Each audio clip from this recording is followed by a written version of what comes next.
পূজা করে মালিকের দরবারে একবার শুকরিয়া আদায় করে বলি আলহামদুলিল্লাহ।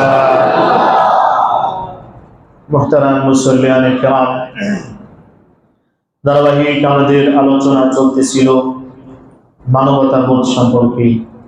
আজকে আমরা আলোচনা করব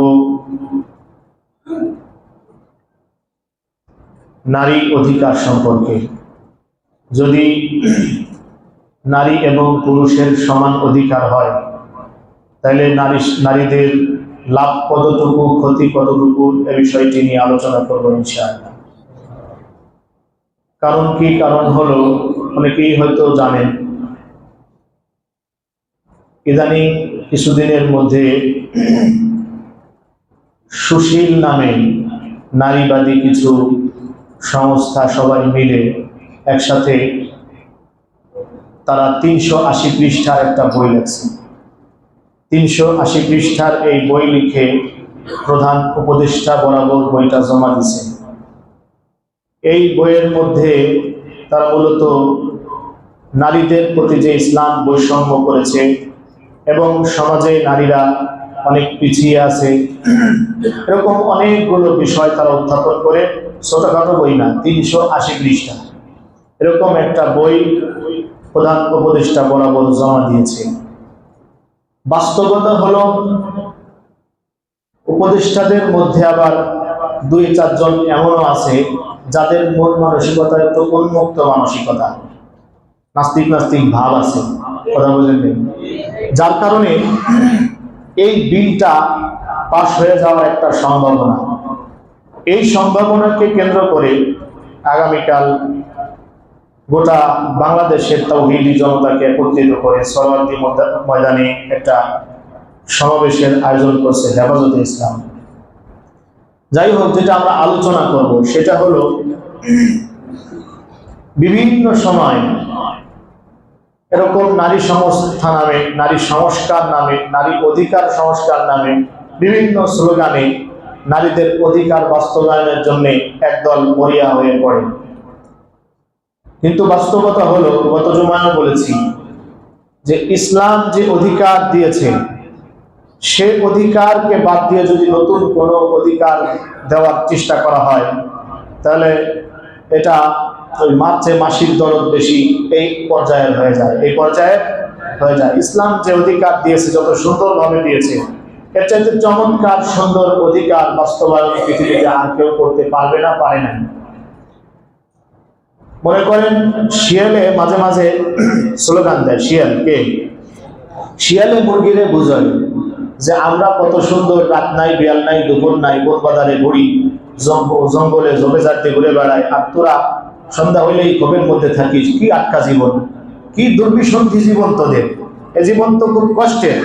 তোরাও স্বাধীনতার স্লোগান তোল, তোরা আমাদের মতো বন বাজারে ঘুরবি, রাত্রে বেলায় থাকবি। আচ্ছা বলেন, এই মুরগি যদি এই স্লোগান করে আর ওদের মতো থাকে, মুরগির জন্য সুবিধা না অসুবিধা? ওই শিয়ালেই কিন্তু খায় ফেলবে এই মুরগিদেরকে। শিয়ালের ধান্দা, শিয়ালের ধান্দা। এই সুশীল, এই চোরাদের ধান্দা হলো এই ধান্দা। বুঝেন এই কথা?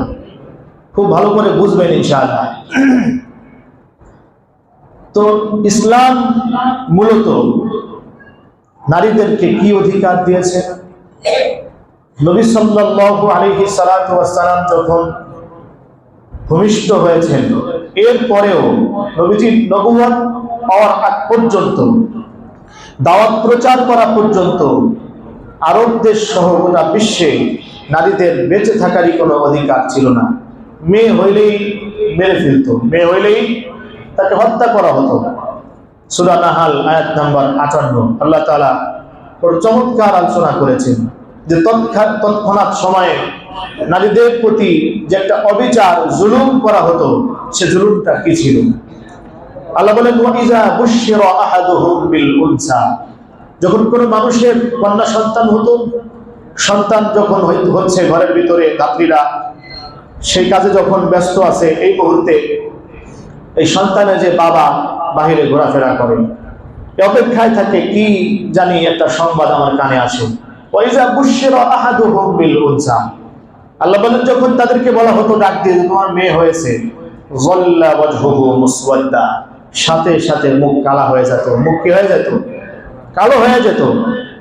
এরপরে সে চিন্তা করত মেয়েকে কিভাবে জীবন্ত পোতা যায়, এখনই করবো না একটু পরে, না কাউকে সাথে দিব না একা করব, এ বিষয়ে তারা চিন্তা চেতনা করতো এবং সর্বশেষ মেয়েকে জীবন্ত মাটির মধ্যে পুঁতে ফেলতো। কারণ তারা কন্যা সন্তান হওয়াটাকে নিজেদের জন্য দুর্ভাগ্য মনে করত, শনি মনে করতো এগুলোকে, যার কারণে তারা কন্যা সন্তান মোটেও পছন্দ করতো না। আল্লাহ পাক রব্বুল আলামিন বলেন, আলা সাআ মা ইয়াহকুমুন, জেনে রাখো তোমাদের এই যে অবিচার, মেয়েদের প্রতি যে জুলুম তোমরা করো, সাআ মা ইয়াহকুমুন, এটা অত্যন্ত বড় জুলুম, আর এই জুলুমের শাস্তি আমি আল্লাহ পাক রব্বুল আলামিন বানিয়ে রেখেছি। অতএব নবীকে বললেন, ঘোষণা করে দাও আজকের থেকে কোন মেয়েকে জীবন্ত তো দূরের কথা, একটা আঘাত করার অধিকার কারো নাই। ওয়া ইযাল মাউউদাতু সুইলাত, আল্লাহ বলেন কেননা প্রত্যেকটি কন্যাকে যাদেরকে জীবন্ত মেরে ফেলা হয়েছে প্রত্যেককে আমি আল্লাহ পাক রব্বুল আলামিন কিয়ামতে উঠাবো, জিজ্ঞাসা করব কেন তোমাকে হত্যা করা হলো।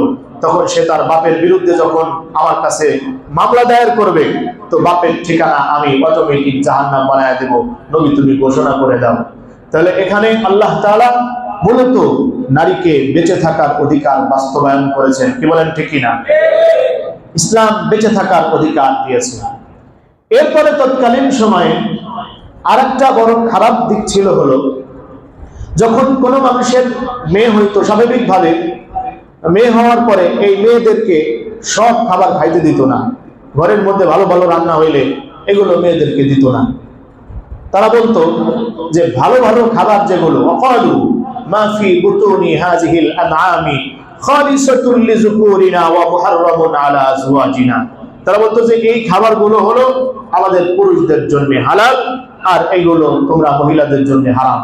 নতুন একটা আইন তারা নির্ধারণ করলো। আল্লাহ পাক রব্বুল আলামিন বিধান নাজিল করলেন। আল্লাহ বলেন, না, যে গাছের ফল পুরুষ খেতে পারবে ওই গাছের ফল সমান নারীও খেতে পারবে। আমি আল্লাহ হালাল করেছি, আমার হালালের মধ্যে হাত বাড়ায়া হারাম বানানোর ক্ষমতা তোমাদের নাই, এটা করতে পারবা না। সবার অধিকার সমান খাবারের ক্ষেত্রে। খাবারের অধিকার বাস্তবায়ন করেছে রব্বুল আলামিন ইসলামের মাধ্যমে। কার মাধ্যমে? ইসলামের মাধ্যমে। তাহলে এই একটা অধিকার ইসলাম বাস্তবায়ন করলো। তৃতীয়, তৎকালীন সময়ে নারীদের কোনো আলাদা অর্থ উপার্জন বা তাদের কোনো অর্থ ব্যাংকে জমা রাখার কোনো অধিকার ছিল না, এটা কেউ রাখতে দিত না। আল্লাহ পাক রব্বুল আলামিন সূরা নিসার 19 নম্বর আয়াতে আয়াত নাজিল করে সুপ্রতিষ্ঠিত করলেন যে না, পুরুষ যেমন তার ব্যাংক ব্যালেন্স থাকতে পারে, সে যেমন তার আর্থিক যে অর্থ উপার্জন করে এটাকে জমা করতে পারে, রাখতে পারে, একজন মেয়ে লোকও রাখতে পারবে, এতে বৈষম্য করা যাবে না। এক্ষেত্রে নারীও যেমন সমান, পুরুষও তেমন সমান থাকবে। আল্লাহ বলেন, ইয়া আইয়ুহাল্লাযীনা আমানু লা ইয়াহিল্লু লাকুম আন তারিসুন নিসাআ কারহা, হে ঈমানদারগণ, তোমাদের জন্য হালাল নয় আন তারিসুন নিসাআ কারহা, মহিলারা যে সম্পদগুলো জমা করে এগুলো তোমরা জোরপূর্বক তাদের থেকে নিয়ে নিবে, দখল করে নিবে, নিজেদের করায়ত্ত করে নিবে, এটা তোমাদের জন্য মোটেও হালাল নয়, এটা সম্পূর্ণরূপে হারাম।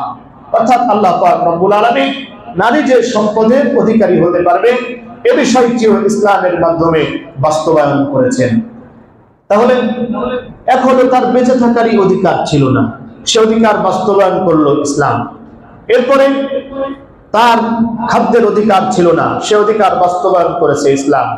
এরপরে তার সম্পদের মালিক হওয়ার কোনো অধিকার ছিল না, এই অধিকারও বাস্তবায়ন করেছে ইসলাম। এরপরে আসেন নারীদেরকে যে নির্বিচারে হত্যা করা হতো, জুলুম নির্যাতন তাদের প্রতি করা হতো, আল্লাহর নবী নারীদেরকে প্রাধান্য দিয়ে কত উপরে উঠালেন। মেয়ে সন্তান হইলে জীবন্ত মেরে ফেলা হতো, বা এখনো অনেকে এমন আছে 2-3টা মেয়ে হইলে রাগ হয়ে যায়, অসন্তুষ্ট হয়ে যায়।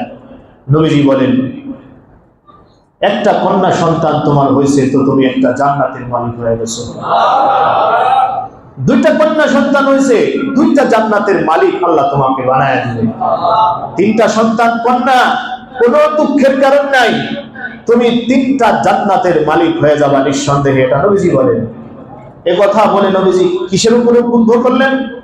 নবীজি বুঝাইতে চাইলেন যে নারীদেরকে তোমরা মোটেও অবহেলা করো না, তাদের সম্মান ইজ্জত বজায় রাখো, তাদেরকে যত্ন করো, মহব্বত করো, ভালোবাসো, কারণ তোমার কন্যা সন্তান তোমার জান্নাতের কারণ হবে।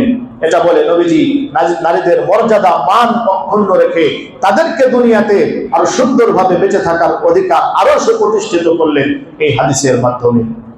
এরপরে আসেন, অধিকার মূলত কোনো নারী যদি সমান অধিকার চায় সে ঠকবে, সে কি ঠকবে, এটা আমরা সামনে আলোচনা করব। বাকি নবীজি সাল্লাল্লাহু আলাইহি ওয়াসাল্লাম বলেন নারী পুরুষ সমান অধিকার না, একজন নারীর অধিকার হলো পুরুষের চাইতে 3 গুণ বেশি। কয় গুণ বেশি? 3 গুণ বেশি। আন আবি হুরায়রা রাদিয়াল্লাহু তাআলা আনহু قال, আবু হুরায়রা রাদিয়াল্লাহু তাআলা আনহু হাদিস বর্ণনা করেন, আবু হুরায়রা বলেন যা রাজুলুন ইলা রাসূলিল্লাহি সাল্লাল্লাহু আলাইহি ওয়াসাল্লাম, আমি উপস্থিত ছিলাম, আল্লাহর নবীর পাশে আমি বসেছিলাম, এমত অবস্থায় আল্লাহর নবীর কাছে একজন লোক এসেছে, এসে আল্লাহর নবীকে বলেন ইয়া রাসূলুল্লাহ ইয়া হাবিবাল্লাহ মান আহাক্কুন নাসি বিহুসনি সাহাবাতি, নবীজি গোটা দুনিয়ার মধ্যে যত মানুষ আছেন, আমার মা আছে, বাবা আছে, ভাই আছে, বোন আছে, আমার শ্বশুর শাশুড়ি আত্মীয় স্বজন আছে, ও নবীজি আমাকে বলে দিন এই গোটা পৃথিবীর মানুষের মধ্যে আমি সবচাইতে ভালো আচরণ কার সাথে করব? নবীজি বললেন উম্মাকা, তোমার মার সাথে। কার সাথে?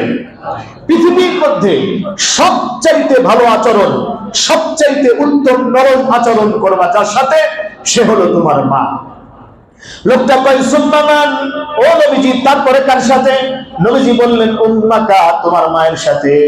এরপরে আবার বললেন সুম্মা মান, নবীজি তারপরে কার সাথে ভালো আচরণ করব? নবীজি বললেন উম্মাকা, তোমার মায়ের সাথে।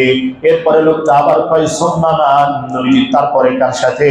এরপরে নবীজি বললেন সুম্মা আবাকা, এরপরে তোমার বাবার সাথে। তাহলে মায়ের অধিকার কয় গুণ? 3 গুণ। অর্থাৎ 3 বারের শ্রেষ্ঠ সম্মানিত হবে হলো মা, 4র্থ নম্বরে এসে হলো কে? বাবা। তাহলে পুরুষের অধিকার, নারীর অধিকার পুরুষের তুলনায় আল্লাহ এবং রাসূল দিয়েছেন কয় গুণ? 3 গুণ বেশি। সমান যারা চায় এরা মূলত পাগল। তাদের বইয়ের মধ্যে 380 পৃষ্ঠার বইয়ের মধ্যে থেকে সব বলা তো সম্ভব না, আমি অল্প কয়েকটা লিখেছি। 1 নাম্বার, তারা বলে নারী পুরুষ সমান অধিকার বাস্তবায়ন করতে হবে। কি অধিকার? সমান অধিকার। এবার বোঝেন খুব ভালো করে, সমান অধিকার হইলে ক্ষতি কি কি? 1 নাম্বার, একটি কন্যা সন্তান জন্মগ্রহণ করার পরে এই কন্যা সন্তানকে পাত্রস্থ করা, অর্থাৎ কন্যা পাত্রে বিয়ে দেওয়ার আগ পর্যন্ত, একটা ছেলের কাছে ভালো দেখে শুনে বিয়ে দেওয়ার আগ পর্যন্ত ভরণ পোষণ, কাপড় চোপড়, খাওয়া দাওয়া, থাকার জায়গা, সব দায়িত্ব ইসলাম দিয়েছে তার বাবার উপরে। কার উপরে? বাবার উপরে।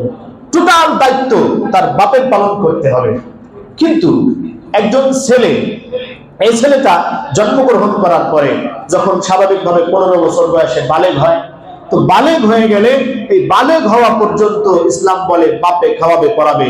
15-16 বছরের পরে যদি কোনো বাপ বলে যে বাজান তুমিও কামাই করে খাও, আমিও ইনকাম করি, তুমিও করো, তাহলে এটা বাপের জন্য, এটা ইসলাম বলে এটা অবৈধ কোনো কথা বলে নাই, এটা বৈধ। কারণ সন্তানকে, ছেলে সন্তানকে খাওয়াবে বালেগ হওয়া পর্যন্ত, এটা বাপের দায়িত্ব। আর মেয়ের দায়িত্ব হলো 30 বছর হইলেও মেয়েকে যতদিন বিয়ে না দিবেন, আপনি পাত্রস্থ না করবেন, ততদিন আপনার দায়িত্বে মেয়ে থাকবে। টোটাল খরচাদি এটা আপনার দায়িত্বে। এখন আসেন, যদি বলেন অধিকার সমান দিতে হবে, অধিকার সমান দিতে হবে, তাহলে মেয়েও 15 বছরের পরে আর বাপের খরচাদি পাবে না। এতে কি মেয়ের লাভ হলো না লস হলো? বুঝছেন কথা?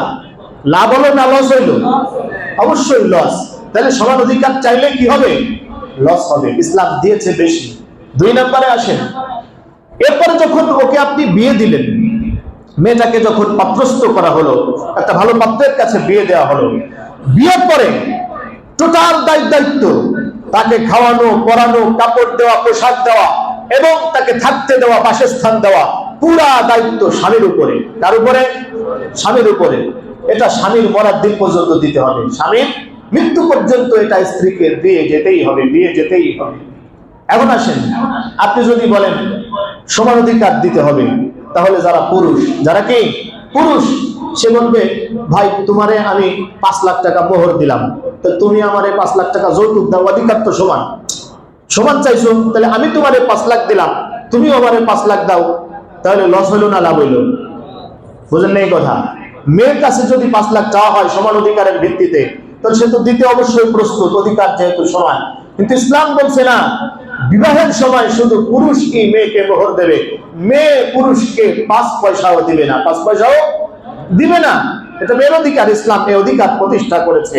অর্থাৎ এখানে ইসলাম নারীকে প্রাধান্য দিয়েছে, নারীকে প্রাধান্য দিয়েছে। কোন পুরুষ যদি বলে, আচ্ছা আমি 2025 সালে তোমার ইনকাম করে খাওয়ালাম, পড়ালাম, সব করলাম, তুমি তো ঘরে বসেছিলে, আর 26 সাল পুরোটা তোমার দায়িত্ব, তুমি আমারে খাওয়াবা, পড়াবা, সবকিছু করবা, আমি ঘরে শুয়ে থাকবো। বুঝেন না এই কথা? অধিকার যেহেতু সমান, কঠিন হবে না সহজ হবে? ক্ষতি হবে, লাভ হবে না লস হবে? লস হবে। সমান অধিকার চাইলেই লস হবে, চাইলেই লস হবে, কারণ অধিকার দিয়েছে ইসলাম বেশি। এরপরে যখন স্বামী মারা গেল, আছে সন্তান, পুরা মাকে খরচাদি সহ যত প্রয়োজনীয় সম্পত্তি যা দরকার সব দায়িত্ব সন্তানের উপরে। কার উপরে? সন্তানের উপরে। নারীর কোনো ইনকাম, কোনো কিছুর কোনো প্রয়োজন নাই, সব দায়িত্ব ইসলাম দিয়েছে। তার অধীনস্থ সে যে অধীনস্থ পুরুষের অধীনে থাকবে, সেই পুরুষের উপরে সবসময় দায়িত্ব বর্তিয়ে দিয়েছে। সমান অধিকার চাইলে নারী অবশ্যই লসে পড়ে যাবে, ঠকবে।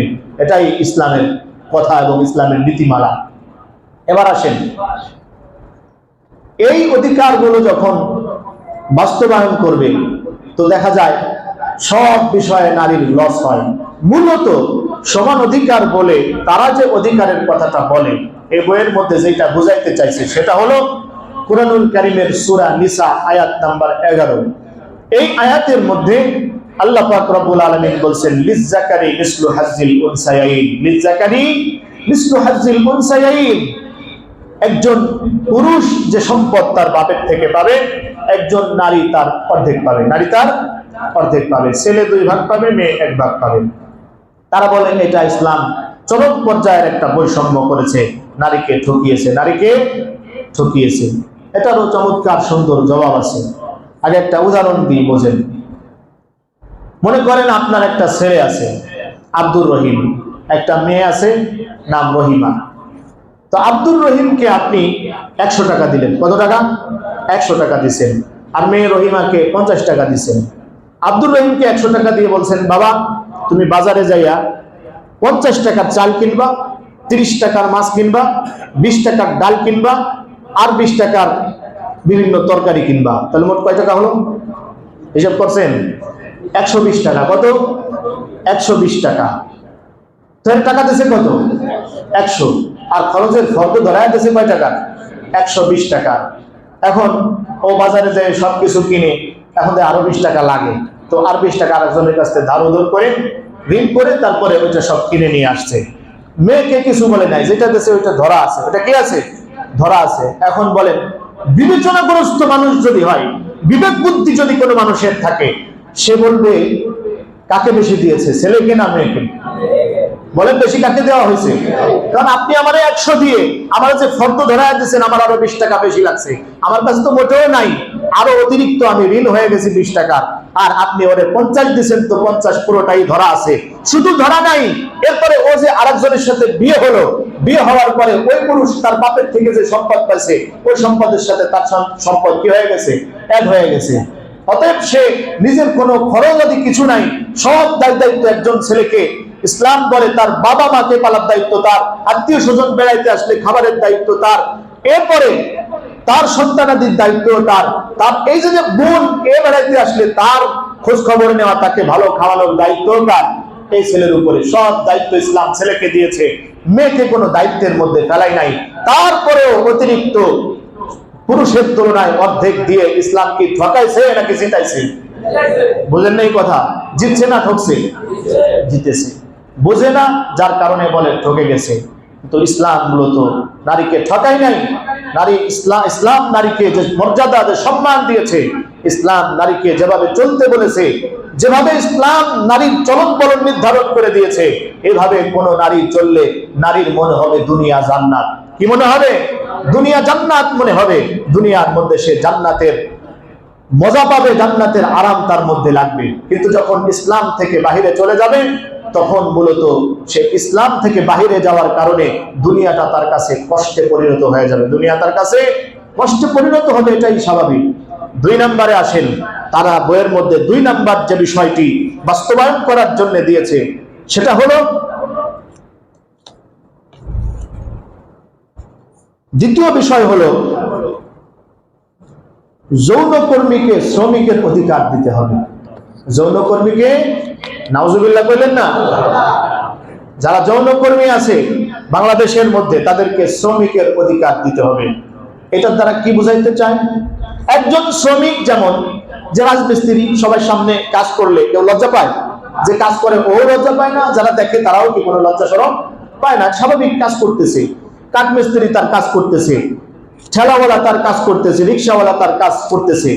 তো যৌনকর্মীকে যদি শ্রমিকের অধিকার দেওয়া হয়, তাহলে রাস্তাঘাটের কোনাকানায় সবার সামনে যৌন আচরণও তারা করতে পারবে। এই অধিকার বাস্তবায়ন তারা করতে চায়। বলেন, এটা কি মানুষের কাজ না কুত্ত শুকরের কাজ? কুত্ত শুকরের কাজ, এগুলো মানুষের কাজ হতে পারে না। এটা বাস্তবায়ন তারা করতে চায়। এটাও সরাসরি কোরআনের সাথে সাংঘর্ষিক। কোরআনের সাথে কি সাংঘর্ষিক? আল্লাহ পাক রব্বুল আলামিন সূরা নূর আয়াত নাম্বার 2 আল্লাহ বলেন, আয-যানিয়াতু ওয়াজ-যানি ফাজলিদু কুল্লা ওয়াহিদিন মিনহুমা মিআতা জালদা ওয়া লা তা'খুযুকুম বিহিমা রাফাতুন ফি দীনিল্লাহি ইন কুনতুম তু'মিনুনা বিল্লাহি ওয়াল ইয়াউমিল আখির। ও আমার দুনিয়ার বান্দারা শোনো, আমি আল্লাহ পাক রব্বুল আলামিন দুনিয়ার মধ্যে তোমাদের জন্য একটা নিয়ামত নির্ধারণ করেছি। নিয়ামত হলো একজন পুরুষ একজন মহিলাকে বিবাহ করবে। এই বিবাহ বন্ধনে আবদ্ধ হওয়া, এটাও দুনিয়ার মধ্যে বড় একটা নিয়ামত। আল্লাহ পাক রব্বুল আলামিন বলেন, লিতাসকুনু ইলাইহা, সারাদিন পুরুষ তুমি বাহিরে বাহিরে কাজ কাম করবা, রাতের বেলায় যখন তুমি ঘরে ফিরবা, ঘরে ফেরার পরে তোমার খাই খেদমত করার জন্য ঘরে একজন লোক থাকবে এবং তুমি তার থেকে প্রশান্তি গ্রহণ করবা। এটা আমি নির্ধারণ করে দিয়েছি। তবে শোনো, যদি কেউ জিনার মধ্যে লিপ্ত হয়, বিবাহ বহির্ভূত কোন সম্পর্কের মধ্যে লিপ্ত হয়, আল্লাহ বলেন এই সম্পর্ককে আমি আজীবনের জন্য হারাম করে দিয়েছি। আয-যানিয়াতু ওয়াজ-যানি, জিনা যদি কেউ করে, জিনাকারী মহিলা এবং জিনাকারী পুরুষ, ফাজলিদু কুল্লা ওয়াহিদিন মিনহুমা মিআতা জালদা, তারা এই অপকর্মের মধ্যে যখন লিপ্ত হবে, আমি আল্লাহ পাক রব্বুল আলামিন শাস্তি ঘোষণা করে দিলাম।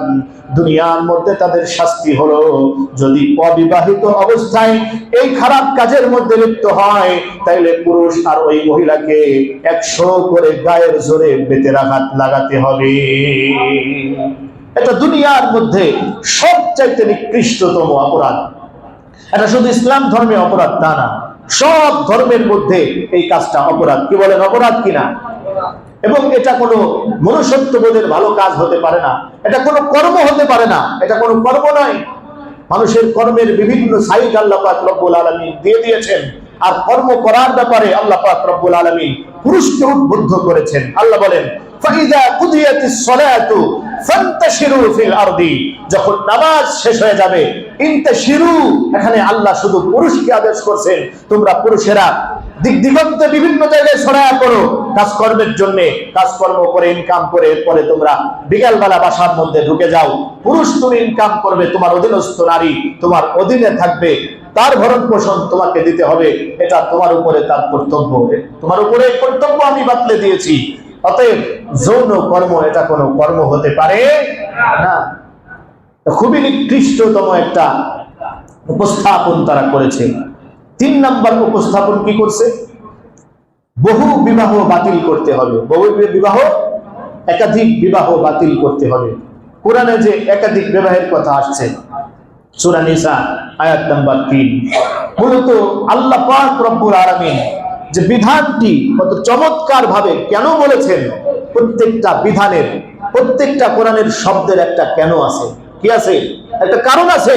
কেন আল্লাহ বলেছেন, কি কারণে বলেছেন, এর ব্যাখ্যা কি, এর বিশ্লেষণ কি, প্রত্যেকটা কথার ব্যাখ্যা হাজার হাজার পৃষ্ঠা আপনি লিখতে পারবেন। মূলত এই গাধারা, সুশীল নামের কুশীল, এরা এই জ্ঞানের অধিকারী না। আল্লাহর কথা মূলত এরা বুঝে না। আল্লাহ কি বলছেন? এই যে অনেক মানুষ আছে, বউ আছে, স্ত্রী আছে, তারপরেও পরকিয়া করে কি করে না? আছে না নাই? অনেক আছে।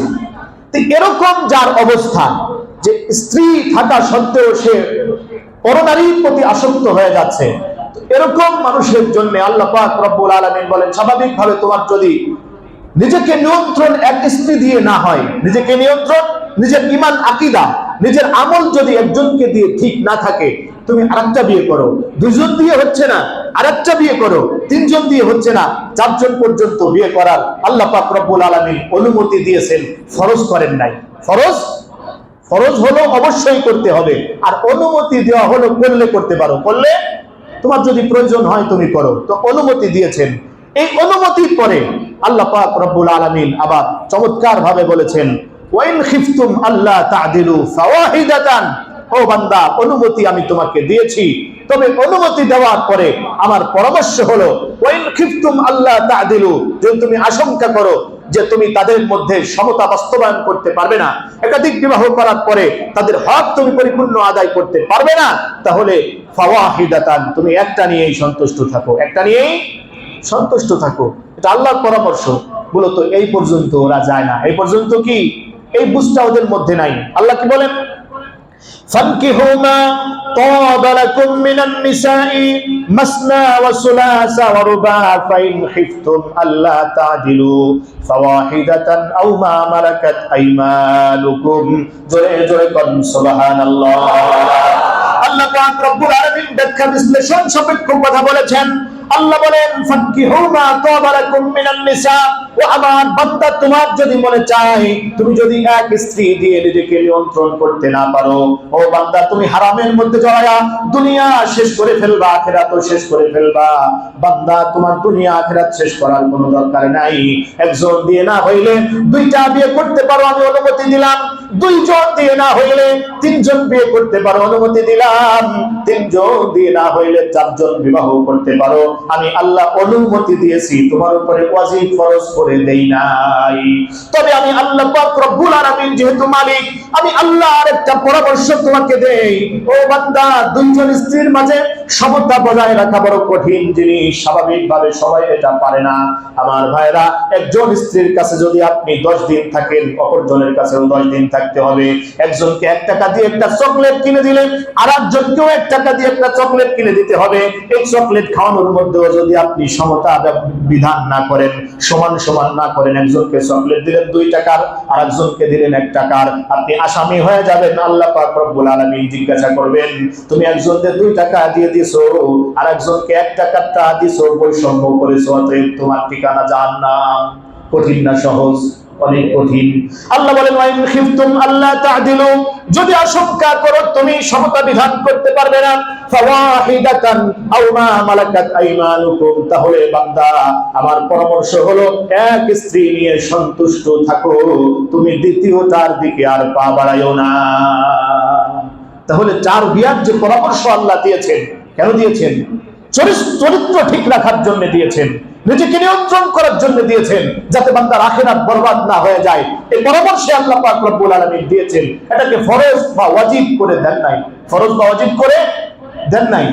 অতএব এ বিষয়ের উপরে যদি প্রশ্ন উত্থাপন করা হয়, এটা সরাসরি আল্লাহর বিধানের সাথে গাদ্দারি, এটাকে বলে খোদাদ্রোহিতা। কি বলে? খোদাদ্রোহিতা। অতএব এ বিধান বাংলার জমিনে মুসলমান বেঁচে থাকলে বাস্তবায়ন হতে পারে না, হতেই পারে না। 4 নম্বরে যে বিষয়টি তারা এনেছে, সেটা হলো মহিলাদের স্বাভাবিকভাবে প্রত্যেক মাসে ঋতুস্রাব হয়, মাসিক হয়। এই ঋতুস্রাবের সময়ে কোরআনের বিধান হলো এই টাইমটাতে মহিলাদের ধারে কাছে যাওয়া যাবে। ধারে কাছে বলতে তাদের সাথে শারীরিক সম্পর্কে লিপ্ত হওয়া যাবে না, এটা কোরআনের বিধান। এখন এরা প্রশ্ন তুলেছে যে এই সমস্ত বিধান আমরা মানি না, ঋতুস্রাব নিয়ে যে কুসংস্কার আছে, ইসলামের এই বিষয়টাকে তারা কুসংস্কার বলছে, যে কুসংস্কার আছে, এই কুসংস্কারকে বাতিল করতে হবে। বলেন নাউজুবিল্লাহ। আমার ভাইরা, এই সময়টা মহিলাদের কষ্টের সময়, এই সময়টি তাদের অনেক কষ্ট হয়, পেটে বেদনা হয়, বিভিন্ন প্রকারের কষ্ট হয়। এরপরে স্বাভাবিকভাবে যে রক্তটি বের হয়, এটা নাপাক রক্ত। এটা কি? সম্পূর্ণরূপে নাপাক। এখন প্রত্যেক মাসে অন্যান্য প্রাণীর স্বাভাবিকভাবে এটা হয় না, মানুষের কেন হয়? এর একটা ব্যাখ্যা আছে, তাফসীরের মধ্যে এসেছে। স্বাভাবিকভাবে মানুষের রেহেমটাকে, তাদের যে বাচ্চা জানি যেটা আছে, যেখানে বাচ্চা থাকে, ওই জায়গাটাকে আল্লাহ পাক রব্বুল আলামিন শুধু ইকরামিন নাস, মানুষের সম্মানের জন্য প্রত্যেক মাসে মাসে একবার ধুয়ে ক্লিয়ার করে দেন। এটা মানুষের সম্মান, অন্য প্রাণীর ক্ষেত্রে আল্লাহ পাক রব্বুল আলামিন এটা করেন না। অতএব এটা রেহেম ধোয়া রক্ত, নাপাকি রক্ত, এই টাইমে তোমরা স্ত্রীদের কাছে যেও না। এ বিধান আল্লাহ সূরা বাকারা আয়াত নম্বর 222। আল্লাহ পাক রব্বুল আলামিন বলেন, ওয়াসআলুনাকা আনিল মাহিজ قل هو أذى فاعتزلوا النساء في المحيض ولا تقربوهن حتى يطهرن فإذا تطهرن فأتوهن من حيث أمركم الله। ও নবীজি, আপনার সাহাবায়ে কেরাম উম্মতেরা আপনাকে জিজ্ঞাসা করবে আনিল মাহিজ, হায়েজগ্রস্ত অবস্থা সম্পর্কে, মহিলাদের ঋতুস্রাব সম্পর্কে আপনাকে জিজ্ঞাসা করবে। আপনি বলুন কুল হুয়া আযা, এই সময়টি তাদের একটা কষ্টের মুহূর্ত। যে রক্তটি বের হয় ওটা হলো নাপাকি। কুল হুয়া আযা ফাতাজিলুন নিসাআ ফিল মাহিজি। আমি আল্লাহ পাক রব্বুল আলামিনের পরামর্শ হলো, আমি আল্লাহ পাক রব্বুল আলামিনের বিধান হলো, এই সময়ে কোনো পুরুষ কোনো মহিলার সাথে মিলিত হতে পারবে না। এটা নাপাকির সময়, কষ্টের সময়। মাসে মাত্র 7 দিন 8 দিন 10 দিন সময় আল্লাহ পাক রব্বুল আলামিন বিরত করে রেখেছেন। এই বিধানটা নিয়েও তারা, মানে কোরআনের কোন জায়গায় নারী সম্পর্কে কথা হয়েছে সব জায়গাটা খোঁজায় বের করে এটার বিরোধী একটা কথা বের করে এই 380 পৃষ্ঠার বই এরা মূলত লিখছে। এটাও কোরআন বিরোধী গেল 4 নাম্বার। 5 নাম্বারে তারা যেটা বলেছে সেটা হলো জেন্ডার সমতা নিশ্চিত করতে হবে। জেন্ডার সমতা, ট্রান্সজেন্ডার, অর্থাৎ কোন পুরুষ যদি চায় তাহলে সে তার পুরুষাঙ্গ কেটে অপারেশন করে নারী হয়ে যাইতে পারবে। নাউজুবিল্লাহ বলেন না।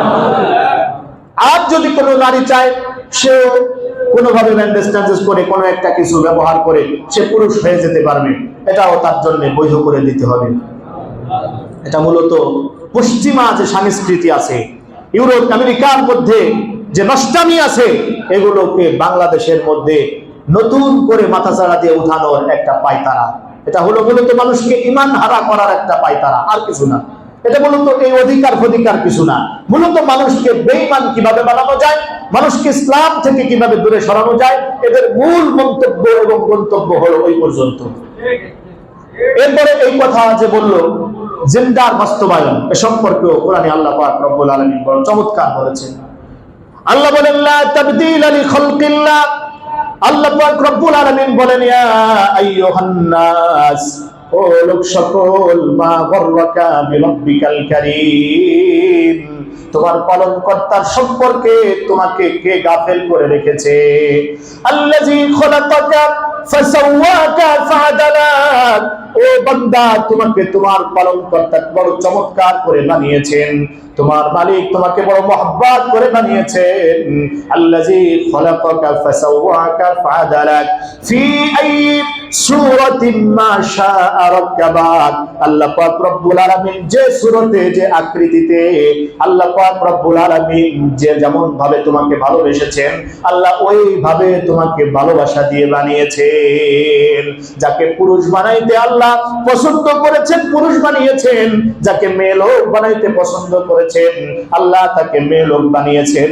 এই ক্ষমতা শুধুমাত্র একজনের, তিনি কে? আমি আল্লাহ বানিয়েছি।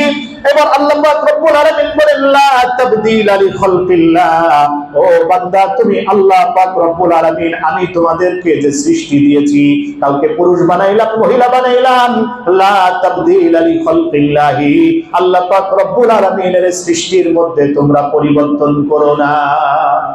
আল্লাহ পরামর্শ দিলেন আমার সৃষ্টিতে তোমরা মোটেও পরিবর্তন করো না, যেমন যাকে বানিয়েছি সে ওইভাবে সন্তুষ্ট থাকো, ওইভাবে কে থাকো, সন্তুষ্ট থাকো।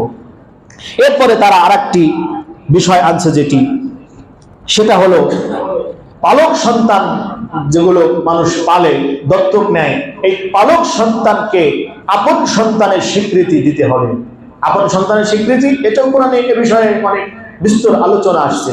অথচ আল্লাহ পাক রব্বুল আলামিন বলেন উদউহুম লিআবাইহিম হুয়া আকসাতু ইনদাল্লাহ ফাইন লাম তা'লামু আবাআহুম ফাইখওয়ানুকুম ফিদ দীনি ওয়া মাওয়ালিকুম ওয়া লাইসা আলাইকুম জুনাহুন ফীমা أخطأتم به ولكن ما تعمدت قلوبكم وكان الله غفورا رحيما سبحان الله আল্লাহ পাক রব্বুল আলামিন বলেন পালক সন্তান নিজের সন্তান হয় না রক্ত এক জিনিস রক্তের বাহিরে আরেক জিনিস এই দুই জিনিস মিলাইলে কোনোদিন এক হতে পারে না পানি পানির স্থানে থাকে তেল তেলের স্থানে থাকে তেলকে পানি কইলে যেমন ওইটা পানি হয় না পানিকে তেল বললেও পানি কোনোদিন তেল হতে পারে না সন্তান যেটা ঔরস জাত যেটা নিজের থেকে জন্মগ্রহণ করেছে ওটা তো সন্তান অধিকার নিয়ে জন্মগ্রহণ করেছে পালকটা ওই সমান আজীবনেও হতে পারবে না আল্লাহ বলেন উদুহুম লিআবাইহিম তোমরা যদি কাউকে পালো তাহলে এই পালক সন্তানকে তার আব্বার সাথে তার নসবের সাথে মিলায়া দাও অর্থাৎ সে যদি তোমার বংশের না হয় তাহলে যার বংশের তাকে ওই বংশ দিয়েই তাকে ডাক দাও ওই বংশের সাথে তাকে মিলায়া দাও উদুহুম লিআবাইহিম হুয়া আকসাতু ইনদাল্লাহ ফাইন লাম তা'লামু আবাআহুম ফাইখওয়ানুকুম ফিদ-দীন ওয়া মাওয়ালিকুম পালক সন্তান এ তোমার মূলত মুসলমান ভাই হাজার বছর পাললেও কোনোদিন তোমার নিজের সন্তানের মতো হবে না আল্লাহ বিধান নাজিল করে দিলেন এখানে আরো অনেক বিধান আছে পর্দার বিধান আছে পালক সন্তান স্বাভাবিকভাবে তার যে মা যে তাকে পেলেছে এই মাকে দেখতে পারবে না মানে আপন মা না একই না আপন মা না তার সাথে রক্তের কোনো সম্পর্ক নাই তো এরকম করে তারা প্রায় শতাধিক কোরআনের সাথে সাংঘর্ষিক বিষয় এই বইয়ের মধ্যে এনে মূলত নারীদেরকে অধিকার দিতে চায় আচ্ছা এই যে যতটুকু আলোচনা করলাম এই অধিকারগুলো যদি বাস্তবায়িত হয় তাহলে নারীরা ঠকবে না জিতবে আরো জোরে কোন ঠকবে না জিতবে বুঝে শুনে কোন ঠকবে না জিতবে অবশ্যই ঠকে যাবে নারী জিততে পারবে না নারী লসে পড়ে যাবে কোনোদিন তার কোনো লাভ হবে না নারীকে ইসলাম যে সম্মান দিয়েছে যে মর্যাদা দিয়েছে যে স্থানে রেখেছে নারী যখন মা তার ভূমিকা কত বেশি আমার ভাইরা নারীকে যখন মা হিসেবে আল্লাহ পাক রব্বুল আলামিন নির্বাচন করেছেন তার ভূমিকা কত বেশি একটা ঘটনা বললে বুঝতেন সময় নাই ঘটনা বলা সংক্ষেপে বলি এই গোটা বাংলাদেশের মধ্যে যতগুলো বৃদ্ধাশ্রম আছে বিশেষ করে ঢাকা শহরে যত বৃদ্ধাশ্রম আছে ইসলাম যে বোঝে ইসলাম যে মানে আল্লাহ যে মানে মূলত এরকম কোন মানুষের মা বাবা আপনি বৃদ্ধাশ্রমে পাবেন না কোন আলেম মৌলবীর মাকে তালাশ করে বাকি চালান দিয়েও আপনি বৃদ্ধাশ্রমে পাবেন না ও না খেয়ে থাকলেও আর যে ইসলাম বোঝে যদি ভ্যান চালায়ও খায় তাহলে ও মনে করে আমি যদি খাই এক লোকমা আমার মাও এক লোকমা খাবে আমার সাথে মা থাকবে মায়ের সাথে আমি থাকবো মা থেকে আমি জুদা হব না কি বলেন ঠিকই না কিন্তু এই বৃদ্ধাশ্রম গুলো যায় দেখেন সব এই সুশীল নামে কুশীল এই নিকৃষ্টদের মা বাবা দিয়ে এই বৃদ্ধাশ্রম ভরা এই বিধানগুলো যদি বাংলার জমিনে বাস্তবায়িত হয় এই বিধান যদি জারি হয়ে যায় বৃদ্ধাশ্রম বাংলাদেশে স্কুল কলেজের চাইতে বেশি হয়ে যাবে ঘরে ঘরে বৃদ্ধাশ্রম তৈরি হয়ে যাবে কারণ তখন মানুষের মধ্যে হৃদ্যতা মোহাম্মত ভালোবাসা ইসলাম বলতে কিছু থাকবে না তখন মানুষ পশুতে পরিণত হয়ে যাবে তখন মানুষের মধ্যে মায়ের চিহ্ন থাকবে না কারণ যৌন কর্ম যদি আপনি স্বাভাবিক কর্মের মতো বানায় দেন যেখানে সেখানে ছেলে মেয়ে হয়ে পড়ে থাকবে মাকে বাপকে কোনো সন্তান খোঁজ থাকবে না অতএব বৃদ্ধাশ্রম আর যাবত সন্তান হারামজাদা দিয়ে বাংলাদেশ ভরে যাবে অতএব ইসলামকে মাইনাস করে কোন দেশের মধ্যে শান্তি আনা সম্ভব নয় অতএব এই সমস্ত কুসংস্কারের বিরুদ্ধে এই সমস্ত যারা নারী সুশীল সমাজ সেজে নারীদেরকে যারা ক্ষতি করতে চায় এদের বিরুদ্ধে সোচ্চার হতে হবে কি হবে না অবশ্যই হবে এজন্য ভাইরা আমার এই বিষয়টুকু ভালো করে বুঝবেন এবং এদের বিরুদ্ধাচরণ করতেই হবে গোটা পৃথিবীর মধ্যে এখন মুসলমান নিধন তৈরি হয়ে গেছে ভারতের মধ্যেও দেখেন কিভাবে শুরু হয়ে গেছে গোটা পৃথিবীর মধ্যে এভাবে চলতে আছে তবে ইসলাম একটা বাস্তবতা আমাদেরকে বলেছে ইসলাম বলেছে যে খেলা শুরু করবে ইহুদি খ্রিস্টান বৌদ্ধ হিন্দু এ খেলার শেষ করবে মুসলমান তোমরা বলেছে কিনা এ খেলার শেষ হবে মুসলমানদের হাতে এবং বিজয় তোমাদেরই হবে তোমরা যদি সেভাবে ঈমান নিয়ে সামনে আগায় যাইতে পারো আল্লাহ পাক রব্বুল আলামিন আমাদের বুঝার আমল করার তৌফিক দান করেন